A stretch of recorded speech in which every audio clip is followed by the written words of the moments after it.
right. Hello, everyone. This is Kati Gostaspi, and welcome to the Kati G podcast series. So the mission of my podcast is for us to realize that we have access to our own power to gracefully navigate and glide through changes and really manage those transitions in our lives, whether that be changing practice areas, careers, buying or selling a business, retiring, quote unquote, which is really reinventing yourself, going back to school, or dealing with any kind of a health scare or diagnosis or anything else. So we're great and we can rise above and we can be even greater than any change. Importantly, though, how can we bring this greatness to the world through a brand? So I do this podcast for two reasons. One, I truly care about humanity deeply, and I want us all to see how great we really are to be happier. And two, I struggle with my own feelings of being less than, just like you and everybody else. And some days are good and some days are just ugly. So this time, my podcast, I've got a treat for you. I have a special guest. Her name is Juliana Uto. Juliana, did I pronounce that correctly? Yeah, good enough.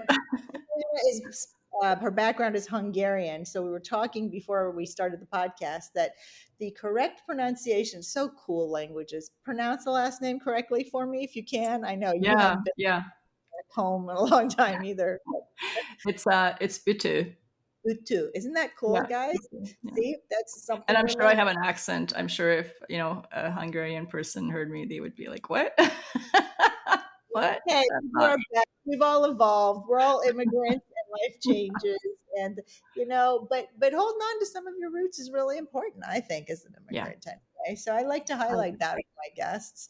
And we'll hear this story about that in a minute. So Juliana is an investor, an advisor, community builder, an engineer, and most importantly, as we were talking about, a mom.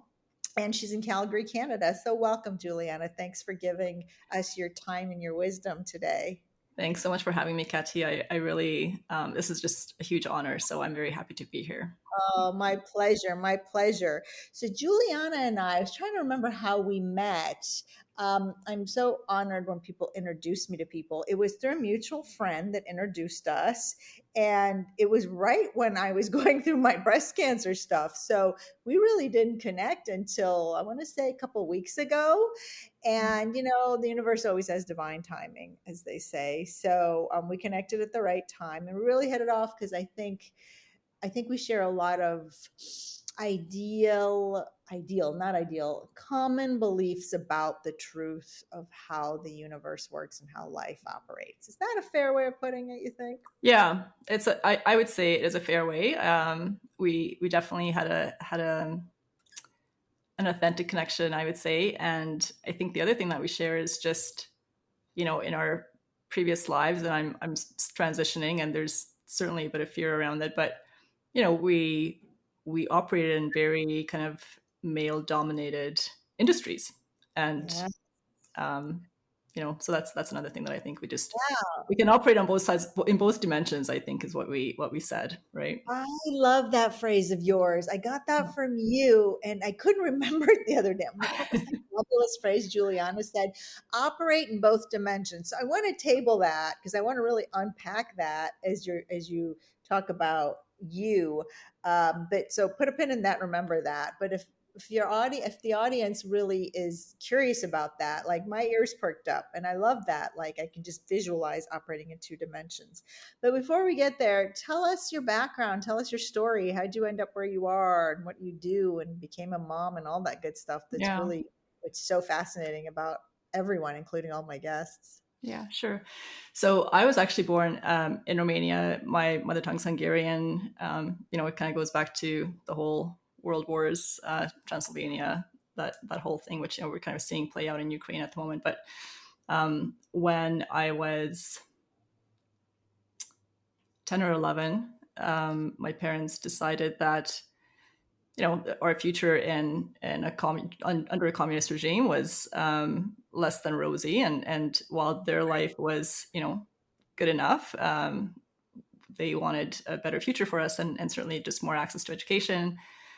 And so they defected when I believe I was 10, my sister was 8. And so we went through that whole journey of, thinking that we were going on a family holiday to really the Eastern Bloc countries at the time, like East Germany and Czechoslovakia at the time, and um, I think those were it.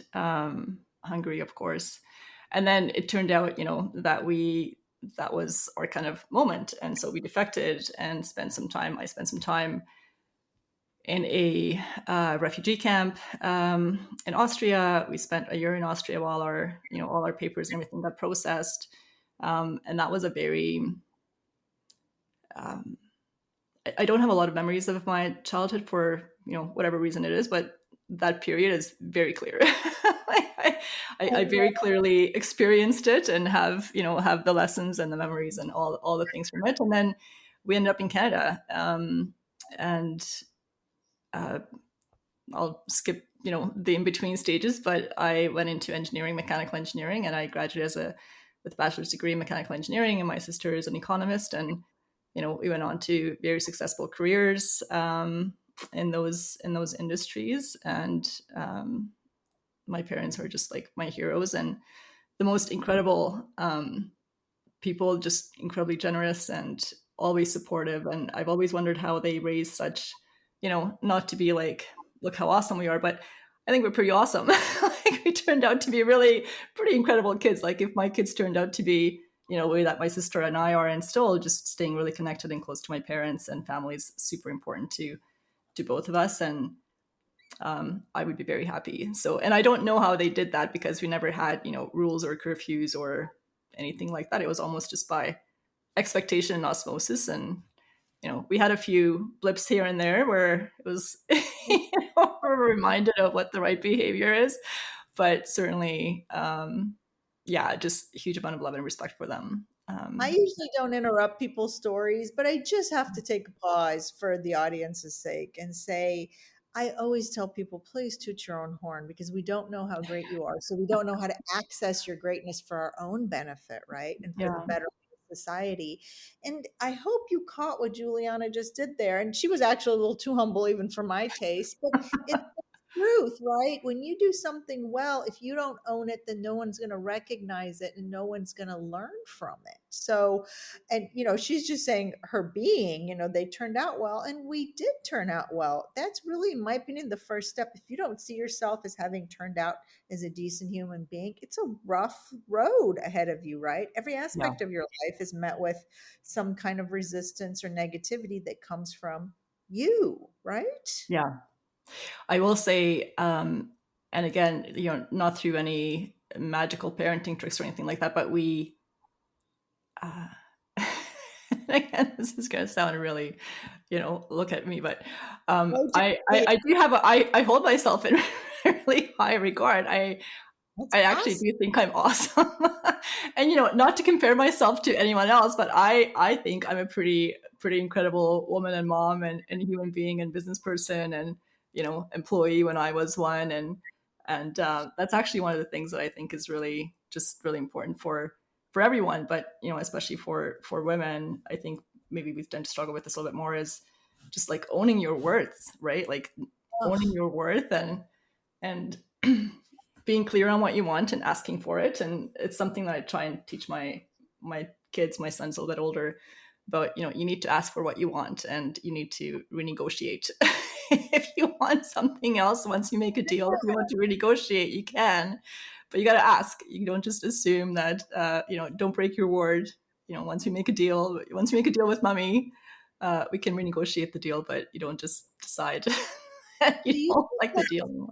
aspect of being an immigrant? Because I think that way too, although I need to do a lot more of it, Yeah. right? Yeah. I think every woman does, but I hear that a lot as a through line for immigrants, that because otherwise we had to figure that out because we were going to be left behind, and we're scrappy and we're resourceful. But Yeah. if you're listening to this and you're not an immigrant, that doesn't mean that can't be an option for you. I would like for you to think like an immigrant for a minute. Like, you just got to ask. And here's the issue, though, Juliana. Hmm. People listening might say to you, I don't know what I want. Or they may not say that because they don't want to admit that. But I really think that goes to the heart of the issue. What do you think Yeah. about that? Uh, Well, I mean, oftentimes I feel like that, just because I know, once I figure out what I want, I'm very quick and clear to ask for it and to go after it. But I think everyone goes through periods of just exploration, or this is, I'm not quite satisfied with what currently is my reality, but I'm not super clear on what it is that I want instead. And I think, yeah, the first step is to be like, this is not it. And then just giving yourself the space, um, both physical space and I would say emotional space to just to get quiet a little bit and listen to those nudges, right? Like, I think the universe always gives you nudges, and we just tend to discount them or not follow them or be like, that's not it. But that may not be it, but it might lead to the thing that is it, right? Like, Absolutely. you might have a nudge to follow up with someone. And that's something that I've always just been really good with. Of, I feel like I need to connect with this person. I don't know why. And, they might be out of my, I don't know, comfort zone, or, in a different league or whatever it is, right? I've never really been one to like hero worship or like celebrity worship. I think, good for Because you. you know And you're here's what great, I'm you doing. don't worship anybody else. You know you're great. Yeah, exactly. I love it. I love it. So those And so getting two, quiet, I think, sorry to cut you off. I mean, I think just to finish that thought, like getting quiet and just listening to those nudges and following up on them, like connect with the person, and you might have a conversation that triggers something for you that's like, yeah, that would be really cool, you know? right? Yeah. So if you missed that, audience, go back and rewind. But I took copious notes. I'm gonna summarize that for you because I think those are two very important points. So pick up where you left off. You became an engineer. You did the good little thing like we do as immigrants. You either become lawyers, doctors, or engineers. Yeah. I'm sure there's one other profession I'm leaving out. And no disrespect to those professions. I'm a lawyer. I mean, all that is good. But then you changed gears, right? Yeah, I did. So one thread that's kind of been very common in my life, and I would say it kind of took a pause when I had kids, is I've always been just very conscious of, like, optionality has always been really important to me. So creating optionality in my life, and I'm sure it comes from, um, my background, and just the sense of, I never want to be stuck and I never want to be um, dependent. I guess, like, being independent and having optionality have always been really key things. And the reason I went into engineering was, I mean, I kind of maxed out, all the things in high school, the IB English, the IB math, the physics, the biology, like all of it, to give myself optionality. And it kind of came down to, I was interested in journalism because I was quite, good with English, regardless of the fact that it was, my second language. Um, and engineering it was because I was not, like, I was very clear that I'm not going to go to school for 4 years.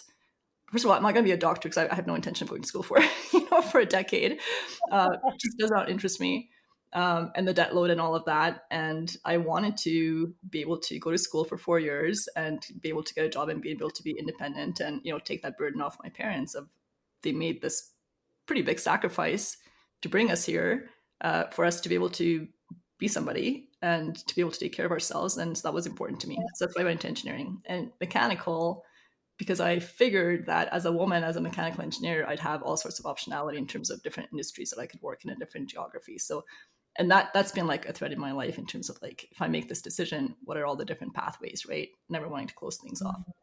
Pros and cons with that way of thinking and being, for sure. But in any case, so yeah, I built my career in the energy industry after becoming an engineer. I didn't really practice engineering; it was mostly on the deal delivery side, and mostly on the commercial side of things and strategy most recently. And I've always been good with money as well. So that was one thing that I've always been a good saver. I think that likely comes from the whole kind of immigrant background, Yeah. and I did quite well, and I got to a point where work is optional.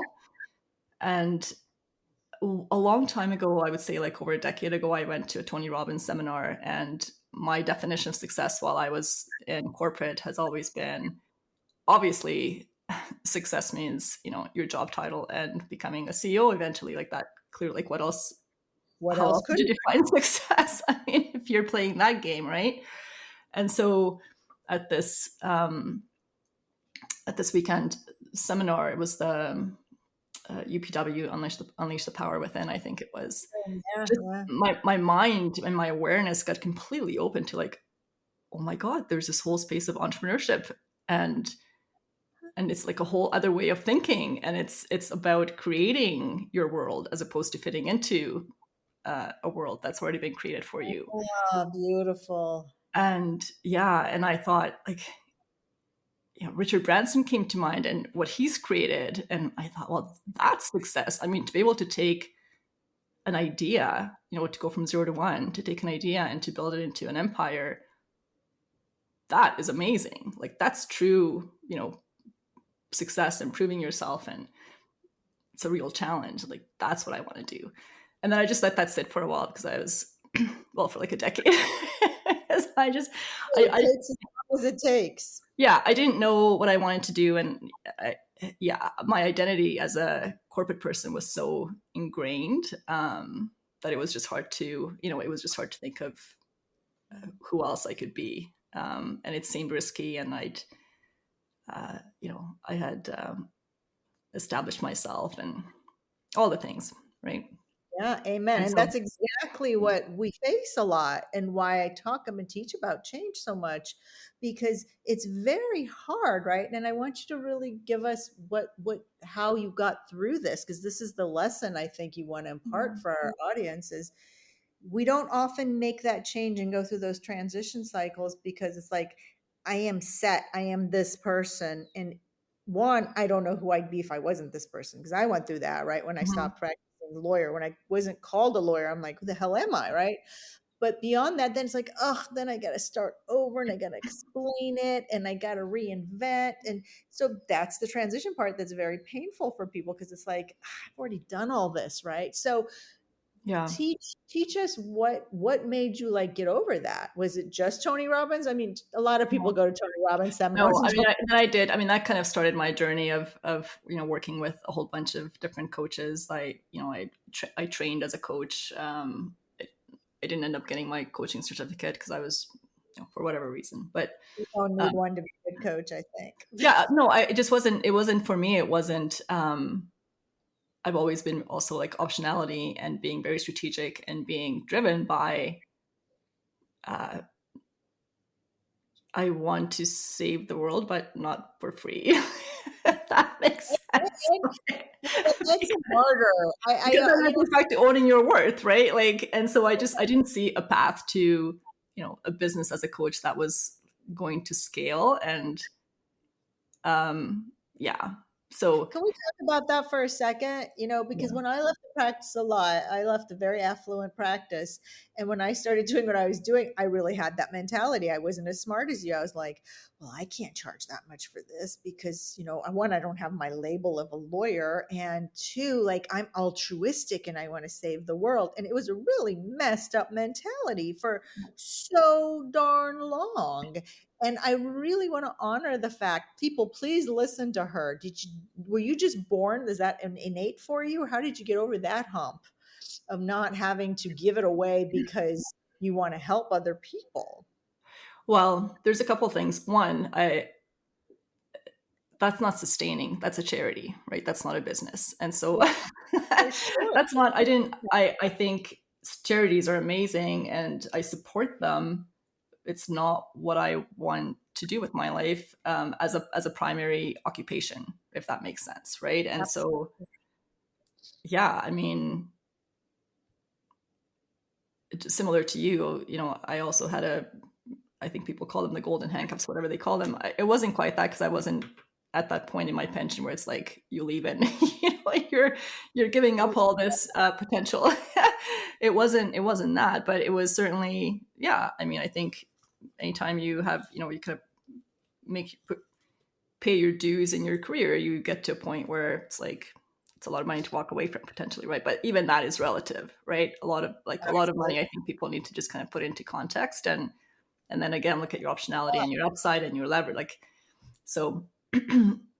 But what was your question? How did I actually get past that point? Well, how did you get past that point, or how did you, you said it's hard to It's think of been, who else I can be. How'd you get past that point and then get to wherever you got to? And yeah. how did you manage that transition and that change cycle? Yeah. So I had my first son, well, my only son.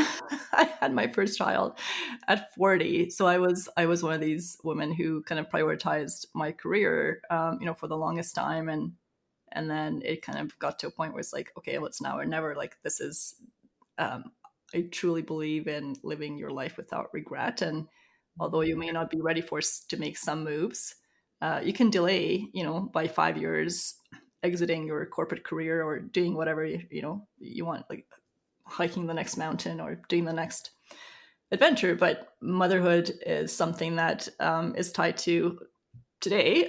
Who knows what will happen with technology, but a biological clock. And so that was a conscious decision of, like, I don't want to live my life with regrets, and I've done all the traveling and all the adventure and all the things. And when you project out, the next 20, 30 years, yes, you can have more of the same, but I didn't want to miss out on that experience of having children. And so I had my son at 40, and then I went back to my career afterwards because I wasn't quite ready to pull the plug, because now, um, and then I had my daughter at 43, and I very purposefully, my plan was like, I'm going to have another child. And in Canada, we're very lucky, very privileged to. They just recently extended. I mean, a couple of years ago, I think, around the time that I went on mat leave, or maternity leave, you could take up to 18 months.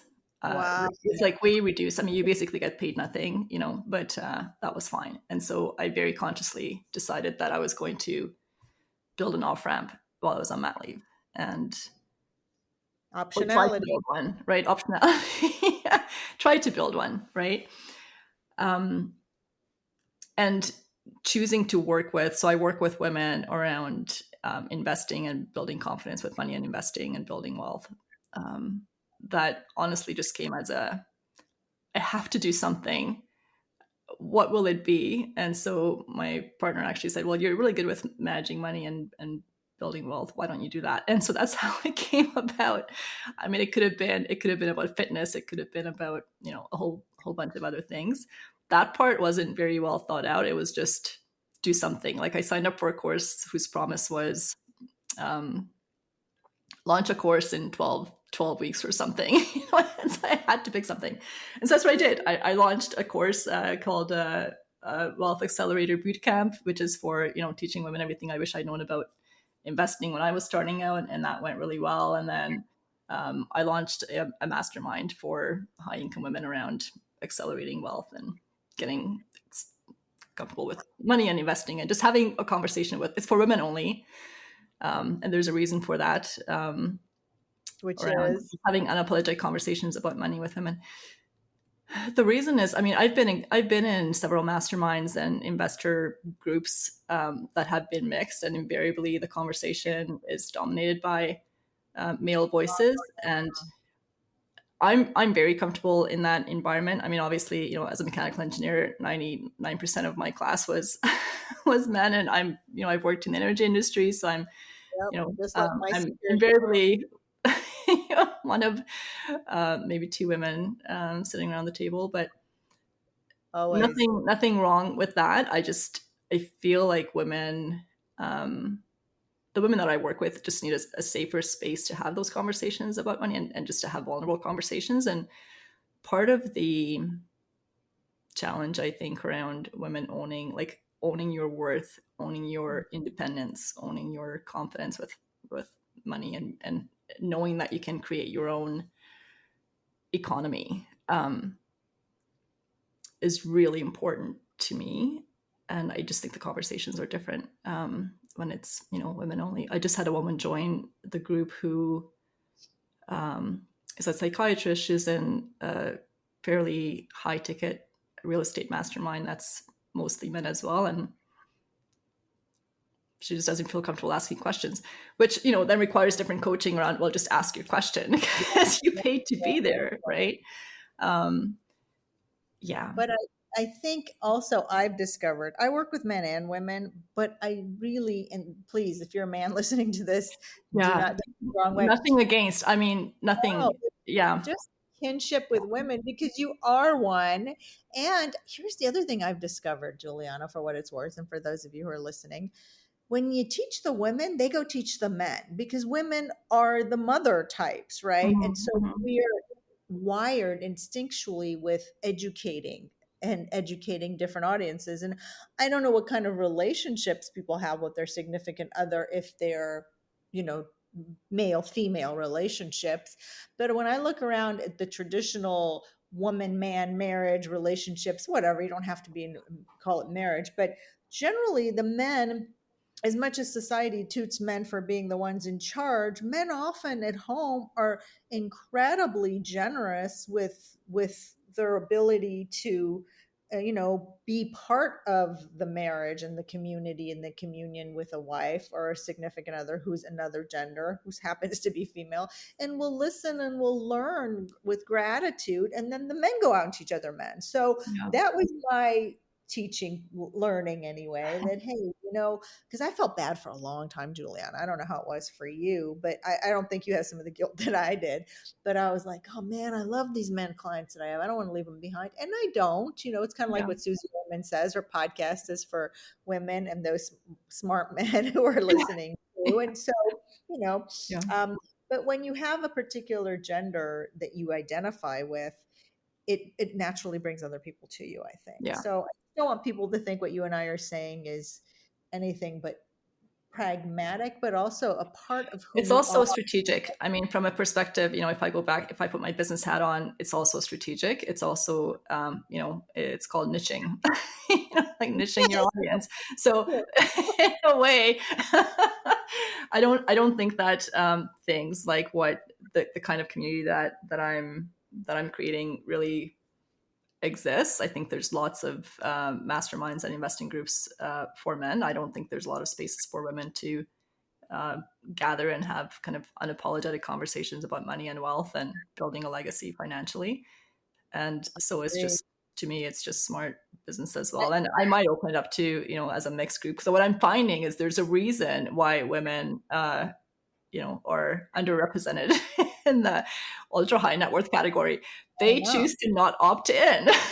So, Oh, I gotcha. I mean, it's just, I think it's a harder, it potentially is a harder sell, I think, to address that kind of demographic. And who I who I'm looking to work with, or it's beyond budgeting and how do you get out of credit card debt. It's really around like how do you invest in alternative investments and alternative assets, and ideally it's accredited investors and things like that. So it's women that have gotten to a certain point, and there's just less of them. True, but I say there could never be enough of people like you, whether they're working with the women who are trying to just get a budget together, like you said, not your audience, I get that, or somewhere a little below what you're working with, who are just women who are, I don't know, making 400, $500,000 a year and trying to figure out what to do with their life around that, and then the uber high net worth people. But my goal is keep going so we can create more of that, right? Yeah, Or yeah, they're hiding out and they're afraid to come out and own it, which is even more of a tragedy, right? yeah. Because why are you hiding out? Anyway, I don't know if that's the Yeah. point. Well, it also creates a bit of a flywheel effect, right? Like, there's been several investments that I've made in startups where it's been founded by men, as an example, and they're specifically looking to get more women on the cap table. And so Yeah. it creates kind of a flywheel in a way where we get to share deal flow, and that still in a big way comes from networks. And again, I think just men are tend to have these conversations around the golf course or at the hockey game, Oh, wherever they are, right? Whereas women talk another about other podcast things. we could do for 10 hours that's been overdone. Yeah. But it's network and net worth coming together. I kind Yeah, of like that. If you haven't used yeah, that together, go for it. Use it. So, look, I will summarize Juliana's lesson for everybody. But really, what I'm hearing you say is, managing these changes has been partly because of your immigrant background, but partly because of who you're wired to be. But let me interject this big but for those of you listening going, well, I'm not wired that way. I can't do what she did. I disagree. I think we all just have to step inward and find that. Like she said, it's hard to think of who else I can be because you're not going in and seeing your natural innate talents and then being able to put it back on the table and take that step. Not picking on you if you're listening and want to oppose me on that, but I'm just saying meditate on that, sit on that, and really um, look at it from that vantage point. Is that fair, Juliana? Yeah, it is. It absolutely is. And then I would say the other big piece is just having the courage to do it, which also sounds so cliche, you know. But Yeah, that's if yeah. there's something in your heart that you truly are called to do, there are ways to build it into your life where you're not having to blow up your current life. I get that not everyone has the um, ability to just step aside and do something completely different, like do a hard pivot, but you can you know you can find some ways to nurture that dream or that idea in a way that you get to progress it in parallel with your existing ways of being. And yeah, that's kind of what I would say on that. Oh, that's so beautiful. Nurturing your pre-existing, your nurture your ideas with your pre-existing ways of being. I love that. That's a Yeah, really cool phrase. So please take that away. That's all change is just saying, okay, you know what? I'm going to honor. I'm going to have self-compassion for myself and honor my ideas and not just constantly have the blinders on that I get up, I jump out of bed, I check email, I feed the kids, I go work 10 hours.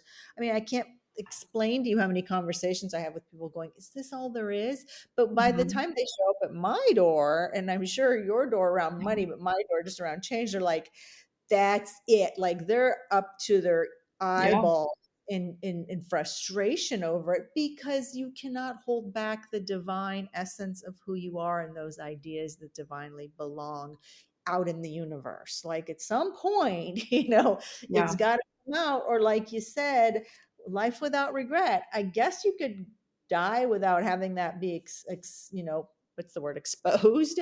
But and that's okay too. I mean, there's all sorts of options we have in our world, and neither one, no judgment around any of it. But I just think it's so exciting when you let that happen. yeah, I agree. And I just kind of going back to the other purpose behind what I'm trying to do. For me, having financial security has always been really important. And Mm, mm, I know that I would not have made the decisions that I've made in terms of just, doing a bit of a pivot and following the crumbs of whatever this turns out to be. I would not have made those decisions if I did not feel financially in a good place, right? Where if I don't make any kind of revenue from what I'm doing, and it purely becomes a charitable exercise, and I get to impact X amount of women's lives doing it, that will have been fine because again, now right? And you can make a different choice. I'm not going to live with the regret of, oh, I wish I had done that. I will never live with the regret, regardless of how this works. And I'm fairly early in this journey, right? Like it's not like I've been in business for the last 20 years, right? This is like very recent. My daughter is 2, right? oh, I love it. Um, you Here's know, my question. Am I yeah, misunderstanding? So, what about those women that are hearing you say that and going, but I don't have that financial security, but I have a dream and I don't want yeah. to be in this job, but I So can't here's, quit? yeah. Say, So here's the thing. Here's where I think like knowing yourself is really important. And thank you for like asking to clarify this point. I think it's really, really important. For me, stepping away and being work optional weren't I would not have chosen that path had I not built, a pretty healthy net worth that I can like draw off of and live and still not impact my lifestyle. mm, For and so it's a bit of a part of why I'm so committed to having women be financially savvy and build their kind of nest egg is I believe for me and likely other women like me, a big reason why people don't follow their dreams or don't follow their their calling or their passion, where they stay, I don't want to say stuck, but they remained on the path that they're on even though they're called to do something else because of money. And mm, so for me, having financial freedom is hugely empowering. It gives you the freedom to pivot, to do what you want to do. And so the quicker you kind of build that nest egg up, the quicker you get to go do whatever you want to do. Now, having said that, Yeah. there are millions of people who are just like, I don't, that's not a value of mine. I don't care about that. I'm really passionate about doing this thing, and you can always make it work. Um, it's not to say that just because you don't have, $5 million in the bank, you can't go and live your dream and follow your passion. That's Thank you. not what I'm saying. I'm saying for some people, it's Important the not value. having the financial element of their lives handled. Certainly, as you get older, as you have younger children, as you have a mortgage, as you have responsibilities, is a reason, rightly or wrongly, for Well, not pivoting. I believe it's for those people that are very pragmatic in a Yeah. sense, right? But I know a I want to say, I curse on this, a shitload of Yeah. people that were like, my back was against the wall. I didn't have two dimes to rub together and I had four kids to Yes. feed.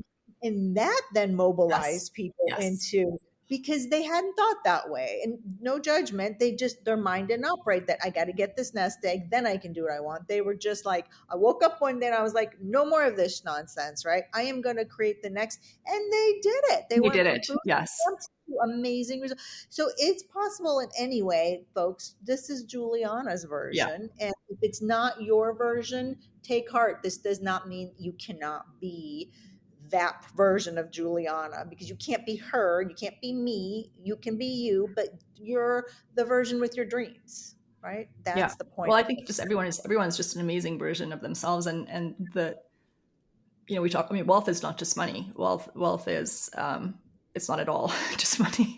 I think we talked about Oh, this.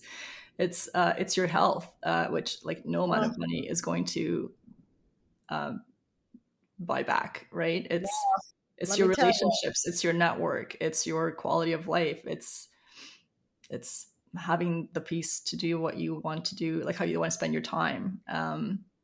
Well So said. wealth is just such a small part of life, and everyone, I think, is amazing in their own way. Like it's hard not to play the comparison game, but it just does us such a huge disservice to operate that way. Um, yeah, you give up a huge part of your personal power Existing. when you do that, right? Yeah, yeah, So your well soul, said. really. I could spout off for hours this interviews of you, but having gone through breast cancer, I mean, I have people that I know now that have cancer, that have giant net worths, that it's not buying them their health, and it's not Yeah, buying them support and community, right? yeah, So it's very hard to get that, though, if you're not there. And I don't want people to be in the shoes that I was in for me to really get that. But yes, abundance is way more than money. But every day I see people just hold on to those fears. It's not greed, it's fear. It yeah. really It is. is fear. Yeah, And yeah, dying without enough. yeah, And so I really ask people to work on those things. I have to put in a plug, and I don't know if you know Brad Yates.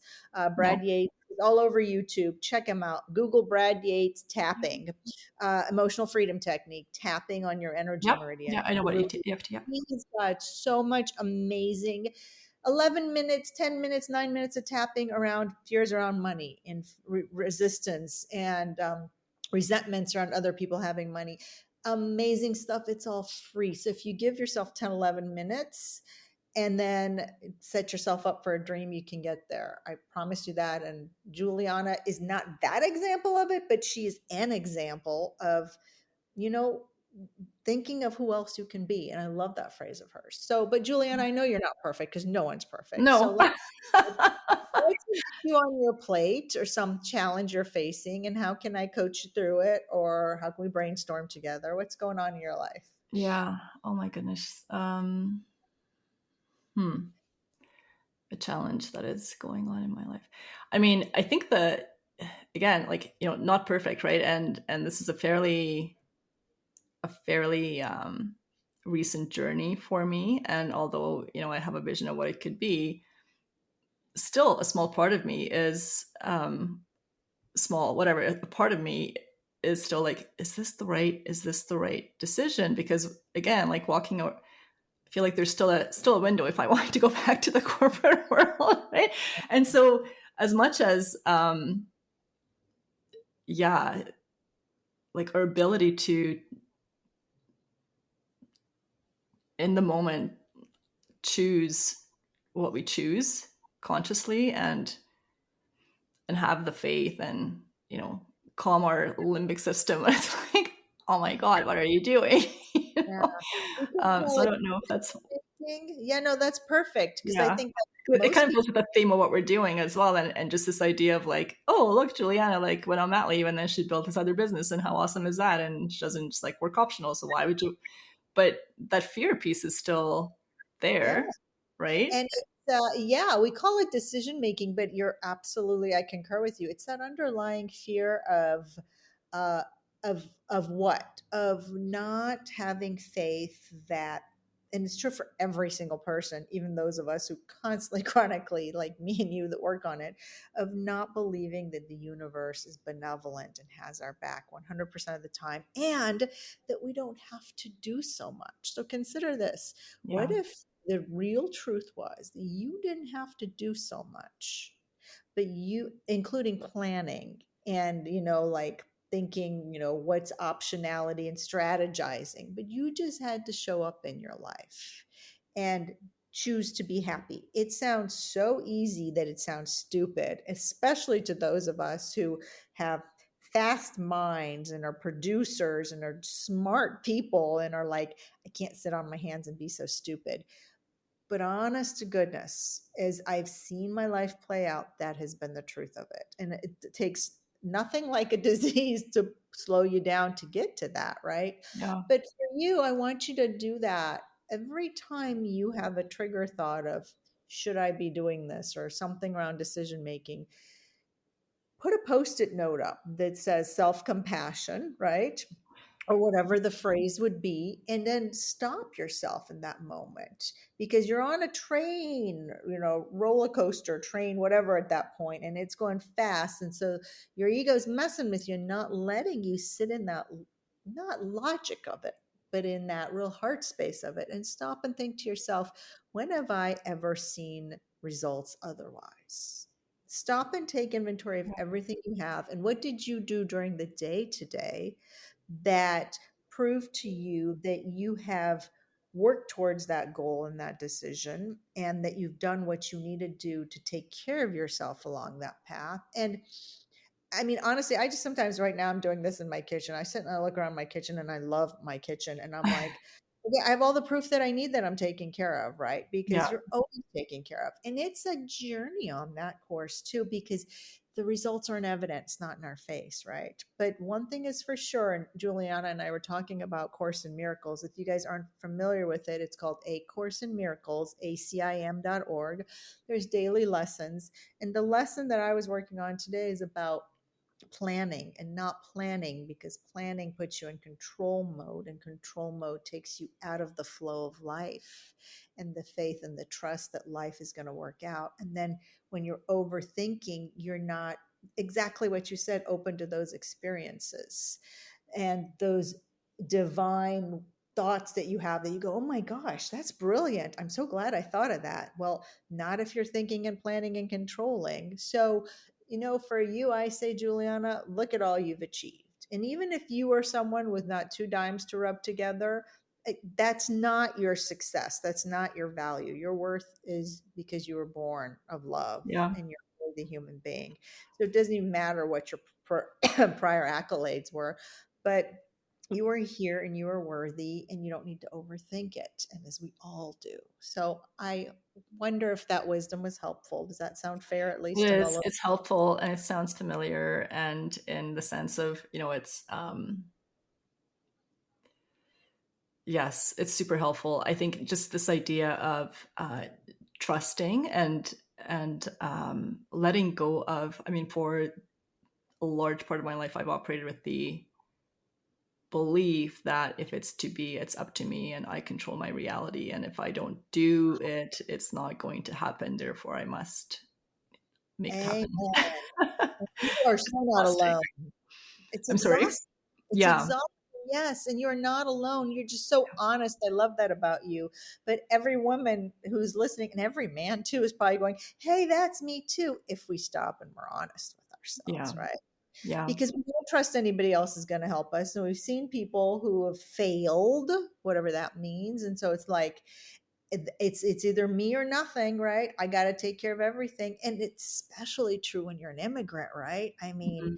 you really come with nothing and you're like, Yeah. oh my gosh, like I just got to make this happen because I also have to make my parents proud. But that's beyond the immigrant. I know so many of us that have gone to higher education because we wanted to make our parents proud. We wanted to have financial security. And we get to a point in the career where we're like, gosh, I didn't do this for the right decision. It was the right decision at the time. Now you're just shifting and you're a different person. So look at it differently. So I Yeah. really honor that honesty, and it's exhausting when we're not that honest with ourselves. Mhm. It is. And this is where, I spoke earlier about just giving yourself the physical space and the mental space to have some of these inner conversations with yourself or, someone that you trust. Kati is the perfect person to Yes. connect with because she's so brilliant at speaking the truth. Um, I think the physical space is really important because when I clearly remember when I went on, took a leave from I went mat leave the first time with my son, which was shorter because I was on an expat assignment overseas. Um, you and this is why sabbaticals are so important or extended holidays are so important because you give yourself that space to actually be like, this is real, right? It's this energy is real. I am. This is what space and um, you know uh, freedom feels like. And then I think when you put yourself in some of these more kind of the corporate situation, which I think a lot of people have very similar experiences, and not to bash it because it's been an amazing ride, but it's just a different way. I mean, obviously, right? It's a very produce, get things done, strategize, like more output. It's a very kind of hustle energy, and yeah, that's hard Yeah. to have. It's hard to think about the universe and faith and A Course in Miracles when you're reading through a contract. You're trying to figure out how to negotiate it. Right? It's just Yeah, not the first thing that comes into your mind. it loses its you forget to see the bigger picture Yeah, is yeah. something that comes to mind. I totally agree. So Juliana, if people wanted to get a hold of you or learn more about your programs, uh, where could they find you? How could they Yeah. connect with you? Yeah. Learn more Well, about you? I'm on LinkedIn, so that's one way to connect with me. Although you won't find anything about this because another piece that I probably could have used some coaching on is the whole branding and being very public about what you're doing. I'm still I'm still kind of tiptoeing around it. And we got to get you there because you're right. You can't find that, and so we got to figure out how to put that up there for women to find you, the right women. If Yeah, you're not there, people can't find you. That's the other piece. The exactly. easy part, though. That's where I'm not being very strategic to be honest. That's where my Well, but let me speak to this because I we do have to wrap this up. But let me yeah. speak to it. It's because there's some subconscious block It is. about There is, and it's probably even not that subconscious. subconscious block. Yeah, but it's there. There is, and there's fear about like, look what I'm doing, and I'm being like very, I was going to say uncharacteristically, but I've always been a very like business is business, and my business life is my business life, and my private life is my private life, and the two shall not mingle because there's no reason for them to. So I had my corporate Juliana, which is, I mean, it's not like I had two personalities, but I guess I did in a way. I just didn't have honest conversations to the point Mhm. where I know that we need to wrap, but to the point where I'd be sitting. I worked on a trading floor, and um, a woman who was on mat leave would bring her. This is when I was in my late 20s, right? So I was less aware. But a woman would bring her baby, and like as women often did back in the day when we went into the office, she'd bring the baby into like for everyone to see, and I would have this thought of like, you're disrupting the work environment. Like now everyone's like, like, why? This is a Why are place of you business. with Why are you here? Your baby, like what? So I mean, huge leaps, since that time. And of course, I can be like, I'll have a meeting with someone and flash my phone. I'm like, look at my baby, aren't they cute? So it's just, I get it now. But what was my point about? Well, not showing up and not wanting to put it out Yeah, so there. just being vulnerable, like having this conversation and sharing my journey and sharing my my thought process and my decisions and how I came to be with and then having that be out there in the world is, if I actually really think about it, it's hugely unnerving, and I would probably ask you to like not air the interview. I'm not going to do that because I'm going to trust in the universe and faith, You and should. obviously when I listen to other people's journey and their stories, I mean that's how we learn, and that's how we connect. And if nobody shared their stories and their experience, then we would just be like It would feel like the Facebook where everything is always rosy and perfect. And yeah, I mean, it's like the human experience of like everyone has a story, right? And we should share it proudly, because if anything, it affirms our voice, and it allows someone else to take some nuggets from it, hopefully. And amen. yeah, Amen. on So that. they can find you through your LinkedIn Sorry, profile. on my LinkedIn profile, and if you wanted to find out about Wealth Bravery, which is the mastermind investing group that I run for women, it's support@wealthbravery.com. All right. Thank you so much for joining us. It has been fun and it has been a ton of information, but also very heartfelt and intuitive. So, for my listeners, I hope you take what Juliana said, her advice, her takeaways from life, and look at them and see what of them makes sense for you and then apply them, and embrace change. Open yourself up to transitioning and pivoting. Who you were yesterday is not who you are today, and who you were a minute ago is not who you will be in a minute. That's just a process of cellular biology, but also it's truly the way of the universe. So I want you, as Juliana said, to live your life without regret and step into changes and growth, because you're worthy and we all need a part of that. So until next time, Katya G out, and my hearty, gracious thanks to Juliana for joining me. It's been